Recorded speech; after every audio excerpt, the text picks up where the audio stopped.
Yeah, Look at his face. yeah. Too up, too down. Look at his Hey, face.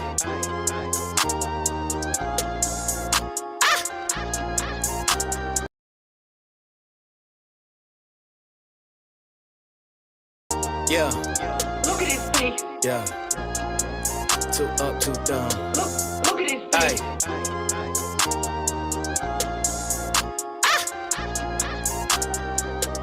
yeah.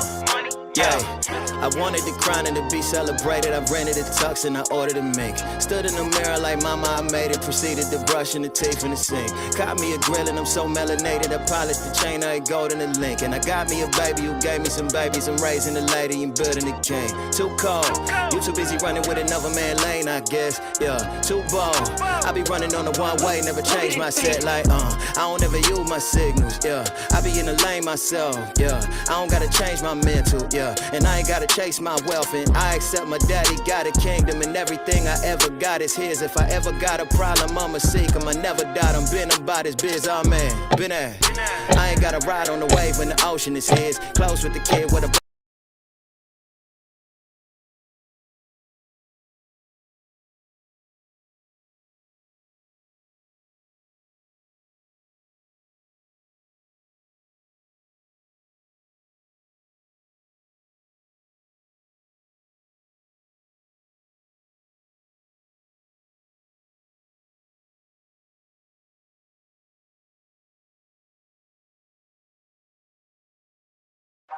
What's good, baby? It's your boy Dale. I'm back in the saddle again. Our motto is to buy, build. We already bought it already, so we already own it, free and clear. Refinance to long-term debt, cash flow. That is the motto. Cliff, man, is that a pretty strong motto, man? What do you think? Man, the model is strong. Like, you're getting each piece of the invest, right?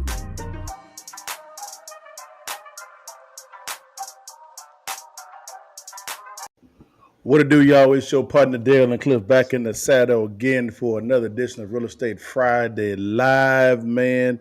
Cliff, man, how you doing, big time? You doing all right, big dog? Yeah, man. Doing good. Good stuff, man. How was the week, man? Was it pretty good, man? How was it, brother? Yeah, it was a good week. Can't complain. Had a lot going on. Man, the market's kind of changing a little bit. So, but yeah, at the end of the day, it's a good week.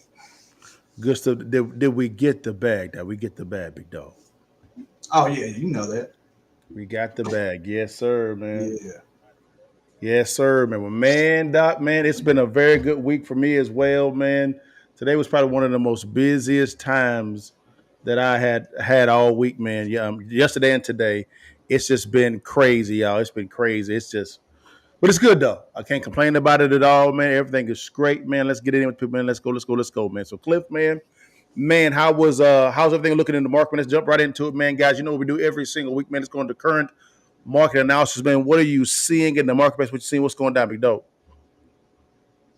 Man, so I think right now it's slow.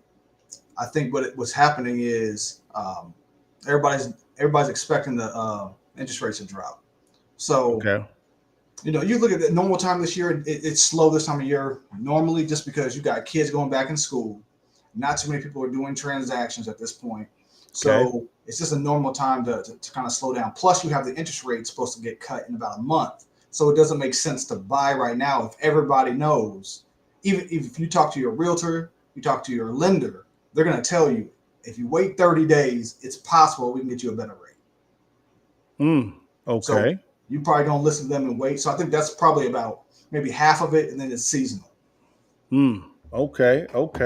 So I guess my question to you, man, is do you agree with that sentiment? Because how everything's looking, a lot of realtors are always selling. So they're saying it buy right now and you can sell later. What do you think? Man, it always depends on the deal. If you buying for yourself, even an investment, it just depends on the deal. So it's never a bad time to buy. Just it depends on the terms, a lot of different stuff. But if it was up to me, if you just going house shopping, it don't make sense. It don't make sense to No. buy right now. If you wait, it's possible. I mean, it's not going up. The rate's not going to go up. So more than likely, you'll probably get a cut. It doesn't hurt to wait 30 days and find out. See if you can find out. Makes sense, man. Well, I would say this again, and guys, we are live. We're live, guys, on all platforms. as well as TikTok, guys. And so we're figuring this whole TikTok thing out has been a interesting scenario. So, but anyways, it is what it is, guys. I would say the market's kind of the same. I think people can anticipate and waiting on what the Fed is going to do concerning the cuts now. Now, Cliff and I have been talking over the last couple of weeks that he believes that the Fed is going to cut the rates, right, in September. You still sticking with that prediction? Yeah, yeah. Okay. And so, do you think it's going to be any type of movement at all when the Fed cuts its rate potentially? I mean, you could. It's most of the time the mortgage is off the 10-year. Yeah. On the bond. We've already seen movement a little bit, so I've seen a quarter point drop. Yeah. So far, it could spur a little bit more movement. It depends what they say. If they just say 25 and they say, we're seeing the market be strong. There's a lot that we see not much more inflation. Then it's possible you could just see maybe that one cut. But if you see them say, hey, this is the beginning, we believe there's more that we have to look at, then you can already anticipate they're going to do at least one or two more. So I think they're going to cut probably a quarter point, and then they're going to talk and let us know what that next one's going to look like. Gotcha. Okay. That actually makes some sense, guys. I think it's going to be a quarter point. I think that that it's going to be very interesting to see what they kind of do, to be honest with you guys. But at the exact same time, there is going to be some type of cut, I believe. I think they're going to have to do it. That's one thing that I do agree with Cliff on, is they're going to have to do it.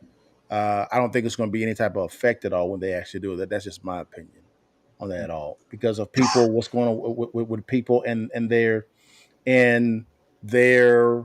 savings and their income. I don't know where this money is going to come from to shift the market in such a big way. That's just my opinion, Cliff. You agree, man? You disagree?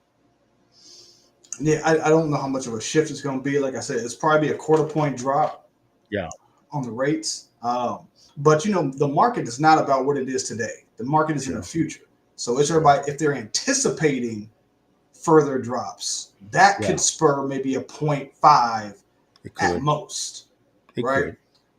So I think you can anticipate overall cuts to end about 0.75. But I think by September, this time, when's the next meeting? Next meeting's on the September 17th, 18th. So okay. I think in about a month, you're going to see at least a quarter point. Probably so. Potentially. We have to see how that actually goes. We're going to see, guys, what's going to actually happen. I'm not really holding my breath on what's going to happen, but it is what it is. But, guys, man, let's dive into this, man. This right here, Cliff. We all know who Grant Cardone is. Right. Some people call him Uncle G. You know what I'm talking about? I ain't going to lie to you. I actually listen to a lot of what he actually say a lot of the times. I think that Grant Cardone is one of the most, if not one of the best real estate investors on the planet. I'd say to me, the number one person on real estate to me is Donald Trump. Ain't nobody better than that cat. But Grant Cardone he's sophisticated. Now he has a saying, Cliff. He says buying a house is the worst investment you can make. And guys, he actually has some commentary that me and Cliff are going to respond to, and then we're going to give our commentary on what we think about what he's saying here, because he's saying that a house is the worst investment you can ever make. Let's see what he says. Here we go. House, worst investment you'll ever make in your entire life. Let's say you paid $1 million for a house. Average house here is $576. $576 is what you paid. Now you need 12% for broker fees. Let's say you keep the house 10 years. You need 10% in maintenance fees. It's 1% a year in maintenance fees. It's about 2% in property taxes every year. That's 20%. 2 times 10 is 20. And it's probably 7% to the bank, so that's 70%. Total those up, it's 112%. $576,000 home will have to be sold for $1.2 million in 10 years. You're not going to sell it for that. that to break even, dead money, and you had to put 100 grand down to do this deal. They're serving a master. They'll borrow money from the Bank of America, and then if they can get some more money, they'll have a little retirement account that funds Wall Street. This is a big game, bro. Rather than buying one house, rent where you live, and take that 100 grand and go buy a piece of real estate where other people live. I just don't need to own a home on the way up. I need to own assets that pay me on the way up. And once I have enough cash flow from the assets, then if I want to go buy a house or a watch or a car, I buy it out of the passive income. Cliff, man, what you think about what Grant was talking about here, brother? No, it's smart, right? So his concept makes a lot of sense. Now you got to understand, this is Grant Cardone. You're talking about a billionaire, right? Sure. So what he's talking about is coming from a perspective of somebody who can make money with that money. Sure. If you just give it to the average person and say, hey, instead of putting 100 grand down on your house, go invest it, they might lose it all. Correct. Because they're not an above average investor. Grant Cardone is such a great investor that give him 100K, he'll flip it. It'll be 200. That's what he's thinking. To me, for the average person who's not trying to become a billionaire or a multi-millionaire, they're just going to their job, trying to get paid, make a living. Sure. It might make sense to invest in the asset you're living in because you'll take care of it better and maybe have one rental or two. But to do what Grant Cardone's talking about, you basically have to decide to be an elite investor. Like me and you, how we know what we're doing. Yeah, I'd rather keep the money. I can see how I can do it. I can flip it. But I don't know if that's for the average person. What you think?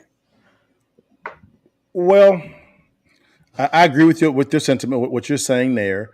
I would say this here is I agree with the concept of how we've been trained is to buy a house on our way up. So you get out of college, you get a job, and then you go out and find a house, you go buy a house.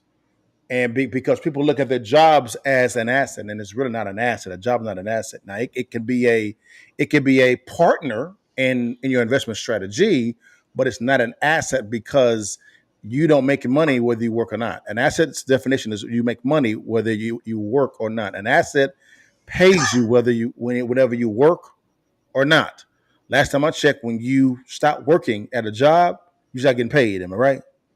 Right. So by the definition of asset, that's actually incorrect. It's not an asset, but we have been wired or trained that a job is our asset. Therefore, you look at the actions of a simple person that's going out doing what you're saying is, hey, I got a job. I need to go buy a house and then get married and then, of course, raise a family in a house. And that's all cool and great because you hear us being trained.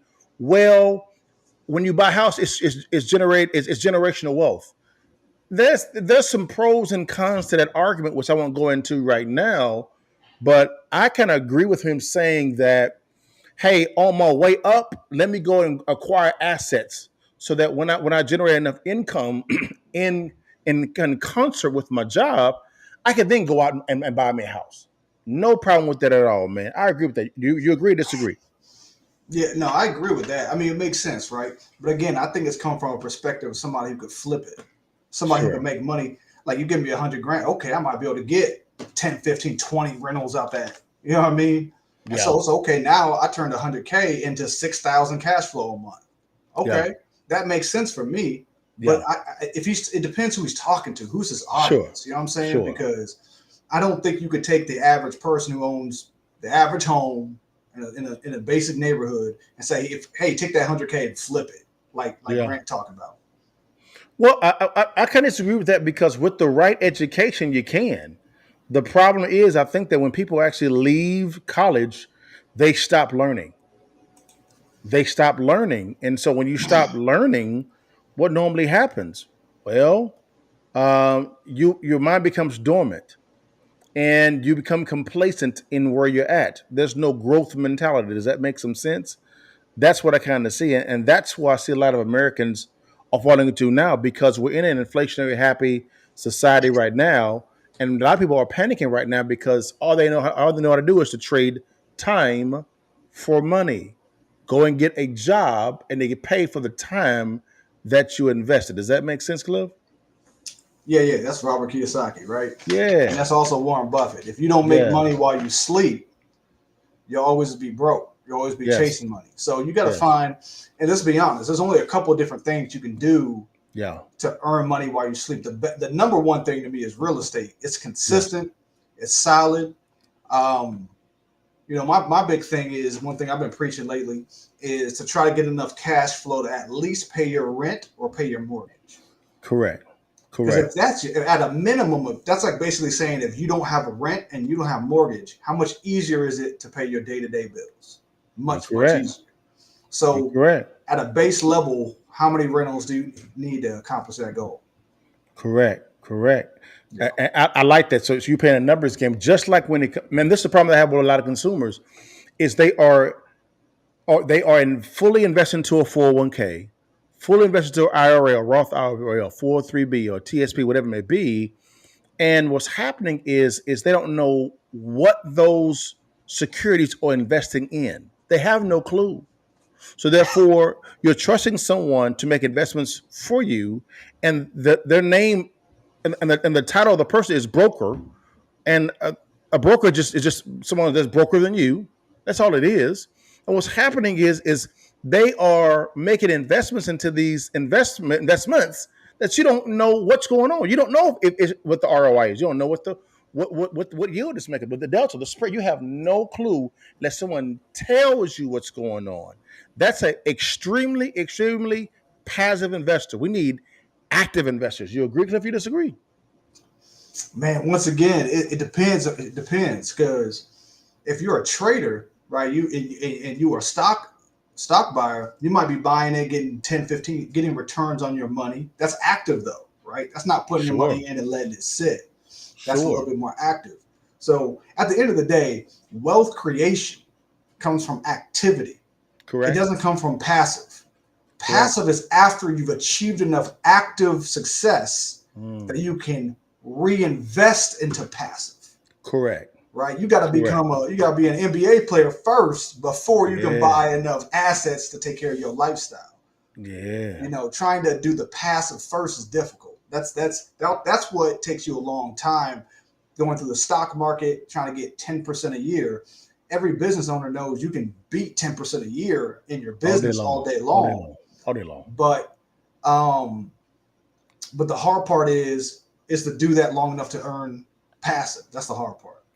Yeah, I could agree with that as well.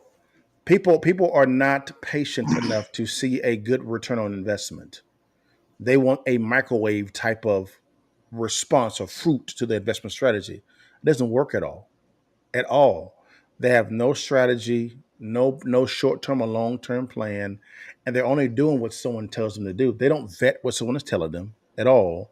I mean, I remember one of the guys I actually listened to. He did the whole series on the hidden secrets of money. Mike Maloney is his name, and he talked about how the wealth manager for his mom would come and say, "Hey, Sally, man, you've had a good year. You only lost 8%."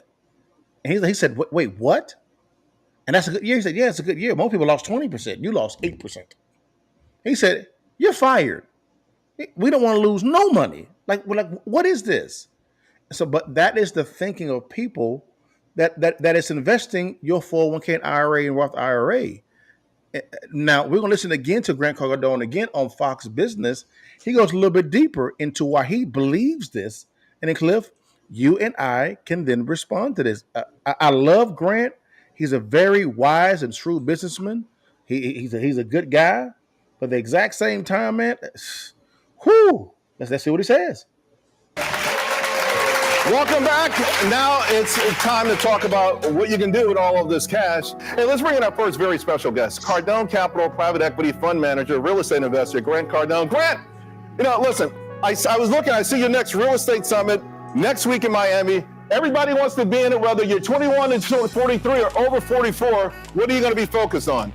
Well, I'm going to tell you something. I'll make a prediction right now. Real estate, by the way, I love your format here, the Unbreakable Wealth. Charles, great format. Love the live audience. I'd love to be there with you live. Real estate will be the #1 category by the year 2026 for all age groups. Guarantee it. I'll buy you dinner anywhere you want if this doesn't happen. We're going to have the biggest real estate correction we've ever had here in the next 12 months. It'll be monster, and it will hit Gen Zs in a way that they'll never touch that asset class again. I think the reason they lean toward it is very simple, easy to leverage, it cash flows, it's an inflation hedge, it protects yourself against inflation, it benefits from rent increases, and it provides cash flow that people have to have today. So, but I did read somewhere where you said, don't buy a house, buy the neighborhood. There we go. So when we have this big correction, is that what you're going to be doing? Well, I don't consider a single family house an investment. So, Whoa. So he's saying a single family residence is not an investment. Cliff, you agree, brother? I mean, yeah, fundamentally, I agree. Even though I buy single family houses, though, Okay. what I would say is I would correct it. I wouldn't say it's not an asset. I would say it's not the best asset. Okay. Right. Okay. It is an asset. It like he just said, we have values going up. Single family houses can go up. You know, Yes. I had a mentor a while back where his girlfriend bought a house for $500,000 Yeah. and owned it for about 6 years and sold it for $800,000. Yeah. Yeah. To her, that's an asset. Heck yeah. That's a 300 gain in 6 years. Killed it, right? Yeah. So but I would say it's not the best asset. The best asset, like he said, is, to me, it's not even multifamily. I think that's 2. Okay. I think multifamily, what he's in, is the second best asset. To me, the number one best asset is storage facilities. Interesting. Better than apartment complexes? Yeah. Mm-hmm. Why? Why do you say that? Man, it has so many upsides, but so a real basic game plan of it, right? Number one, you get to have multiple units like multifamily. Sure. Lots, 50 different ones. Yeah. Right? 2, you get the upside of being able to change prices quickly like a hotel. I can change as soon as one's out, I can change the next one over very quickly because it's on a month to month. Right? Yes. Yes. Number 3 is you get longevity out of that. Most people, when they get a storage facility, they hold for a very long time. Mm-hmm, right? And then 4, the best one of all, no evictions, no toilets, and no tenants. You only have people who rent spaces. So you don't have to worry about, it flooded, my toilet's backed up. I don't have to deal with any of those issues, but I still get all the upside of the other ones. The values continue to go up, raising prices. The only downside is it's like a business. Because it is managed month to month, you could have down months. Yeah.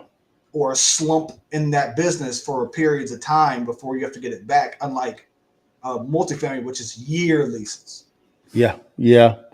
You know what? I could agree with that sentiment. And I agree with you saying that kind of offering some additional context. By the sure definition of asset, which is something that pays you whether you work or not, if he's talking about your homestead home, where you actually stay at, he's correct. It is not an asset at all. Your house, your homestead house, is not an asset. Not based on my opinion, not based on what the bank says, based on the definition of what an asset truly is. It is not. But an investment property, like you acquire property, you lease it out, and it's paying you cash flow, that is a form of asset, right? I believe what he's talking about your homestead house. That's what he's talking about. But let's keep going. He's almost done. 4 units, 8 units, 48 units, 400 units. We are having the biggest real estate correction in my lifetime, certainly since 2008. And it's all happening in large apartment complexes, as you know, Charles, and not single family. Single family is not going to be what the correction is this cycle. You have major institutions that are releasing assets. This is true generational wealth redistribution from institutions back to regular, ordinary, everyday people. If they would get their attention off of the single family home that doesn't cash flow and doesn't really appreciate at the same levels that large apartment complexes do, we're having a tremendous opportunity right now where institutions are having to let those properties go because their debt is due. Right. Hey, I'm going to switch gears. So now what he's talking about, and he's correct, but he's talking about the correction that's coming in the commercial space, right? Because those loans are interest-only loans, and they are maturing in 2025. That's next year. So he's talking about there's a shift going on there, and he's right. There's a big shift going there.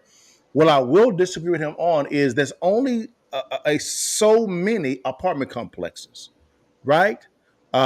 Which is cool. So I own apartment complexes. I do. And they're great ROI for apartment complexes. I also own single family residences, whole subdivisions, right? Which is pretty cool. Both generated cash flow. He is correct that you make more cash flow on a on a on an apartment complex because it's one building but a plethora of doors. Does that make sense, Cliff? Right. Yep. But Yep. that's what I would say. What do you think? What do you think? Now, like I think he's right. I mean, it's just diversify your investment. I mean, because hopefully one door is empty, two are rented, right? They offset. Mm-hmm. You know what I'm saying? So,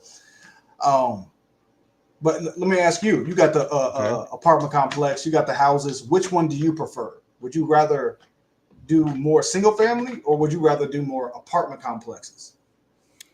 Apartment complexes because of the fact of the sheer ROI and the risk is a lot less because if one person moves out and I have 100 doors, I'm cool with it.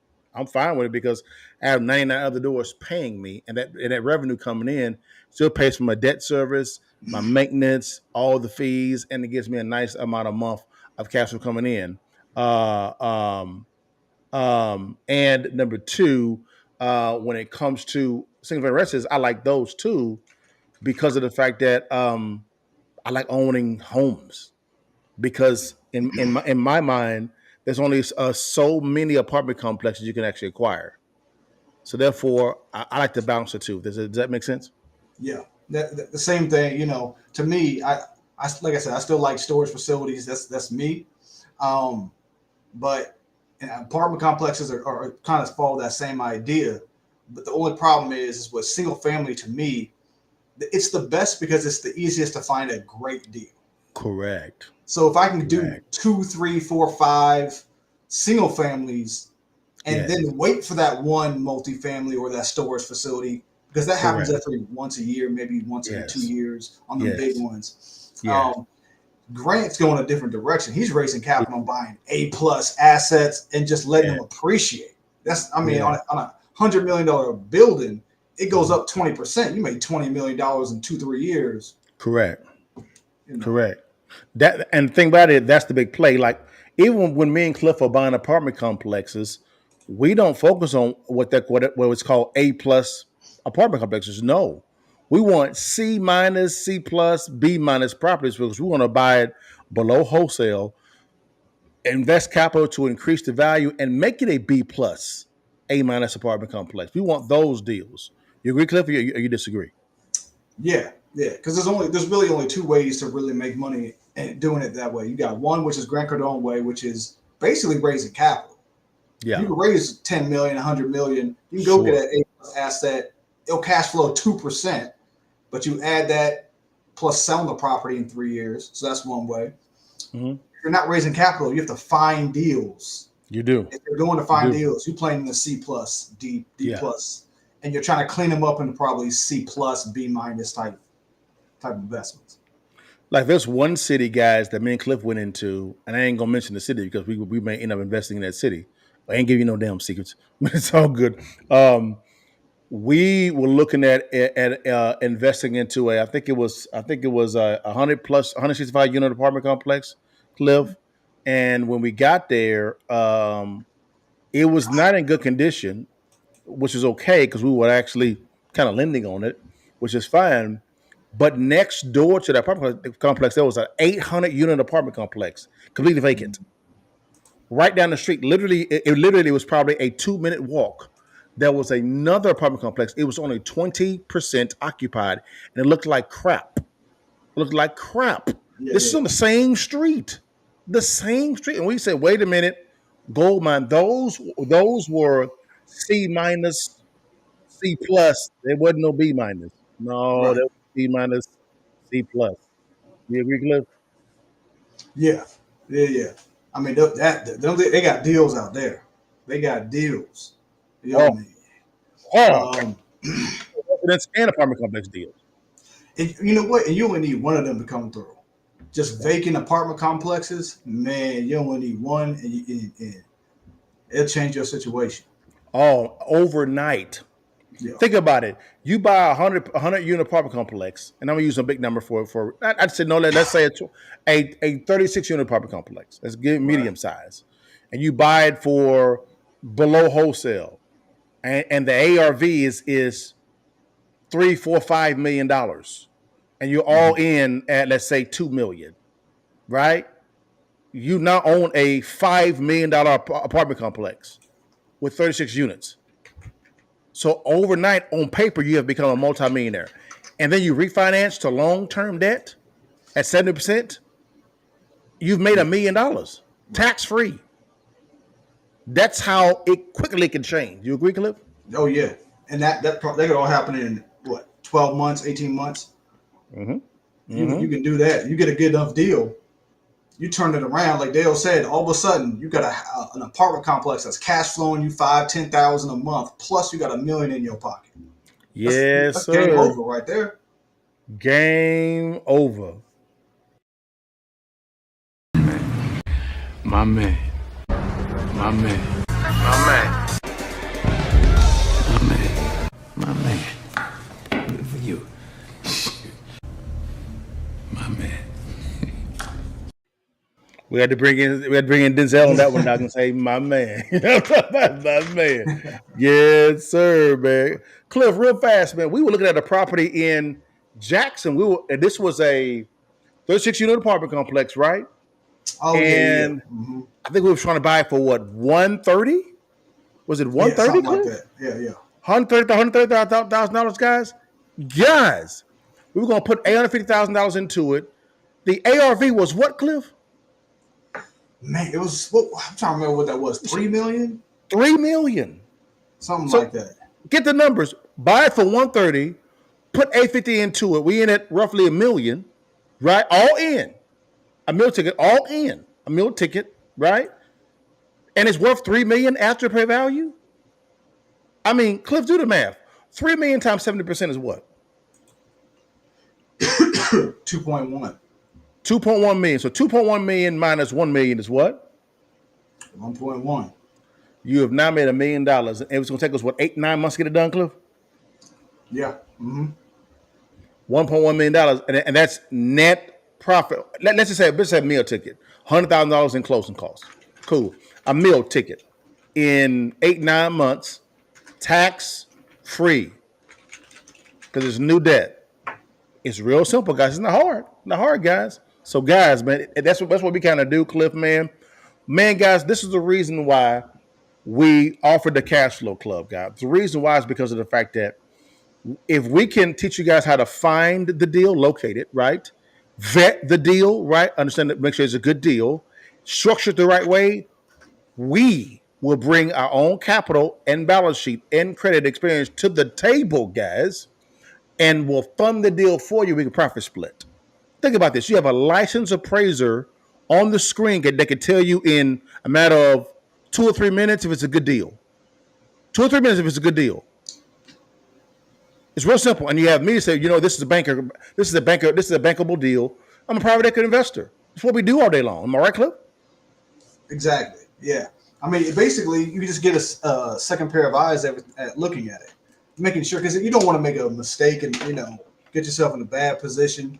So it doesn't hurt to get somebody else to take a look at it, and then shoot, if you find a good enough deal and they work with you, they can teach you how to fund it, get it fixed, make sure you're not making the basic mistakes. So yeah, it's that simple, guys. And again, if we had this type of training, guys, we would be a lot more farther ahead than we were right now.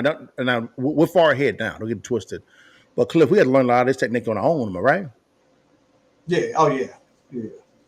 It's simple, guys. Again, Cash Flow Club, guys. Click on the link below. Scan on the QR code, guys. Again, it is if you're wanting someone to assist you in teaching you how to find the deal, locate the deal, as well as structure the deal the right way.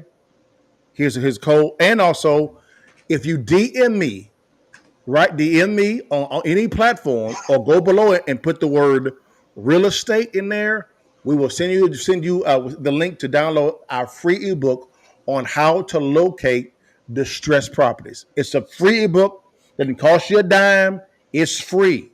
Just DM the word real estate to us on any platform, or if you're on Instagram, excuse me, YouTube or Rumble, comment below real estate, and we will send you over the link for you to download the free ebook. Real simple.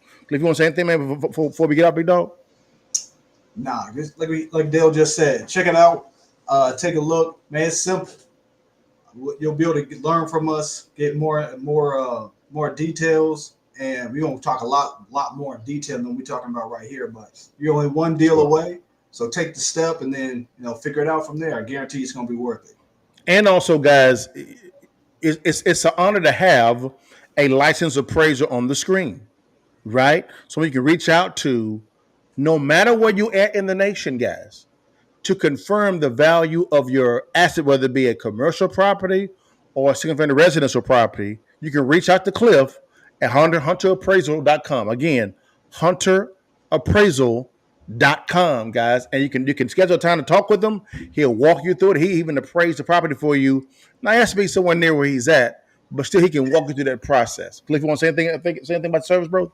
Yeah, exactly. Just just bringing in the details of being an appraiser, right? Because deal with it on a daily basis where people don't quite understand the details behind what it goes on with an appraisal.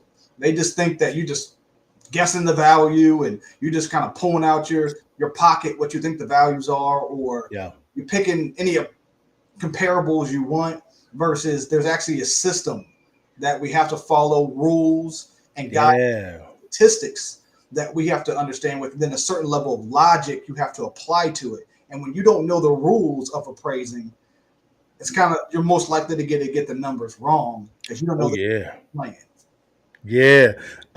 Give you guys an example real quickly. I'm buying a property in Texas, and it's a family home. And guys, because we understand how to pull comparables, determine what the as is value and the ARV value is. I just got the appraisal back today, Cliff. Cliff, you said that property was worth how much as is? It was like 80 something? 85. Mm-hmm. 85. And the after repair value you said was what, Cliff? Man, if I'm trying to remember, 140, 150? Mm-hmm. Cliff, it came back at 85,000 as is, 165 ARV. 165. Okay. Yeah. I told you I was being conservative too. Yes, you did. I was like, I did, just to be conservative, because I run my numbers off that conservative number, knowing it comes in above that. That's gravy. Yes, sir. All gravy. So, guys, we know how to pull our numbers. We know it. We're closing on that deal Monday or Tuesday next week. And then we close on the refinance as well. Wednesday on that one also. So we got a couple of deals closing next week, guys. And we're looking for additional new deals. I'm about to refinance one of my apartment complexes, a long-term debt as well also. So in Detroit with my partner, bro. So we're getting it in, and your partner is closing an international deal. So, man, that deal right there is, once that deal is closed, I'll let you guys know all about that deal, man. This is the biggest deal in my career. The biggest. And we're talking about 9 figures. Actually, 10 figures. 10 figures. So we'll see, man. With Cliff, man, that's all I have for today. Man, want to say anything before we get off this thing, bro? No, man, like I said, one deal away. Check us out. We're going to be here every Friday. Every Friday, guys. You know how we do it every single time. Before you leave, guys, and while you can, you see it, baby. Take a picture for your mom and them, guys, and holler at your partner, guys. See you guys next week, guys. All right, y'all. Peace.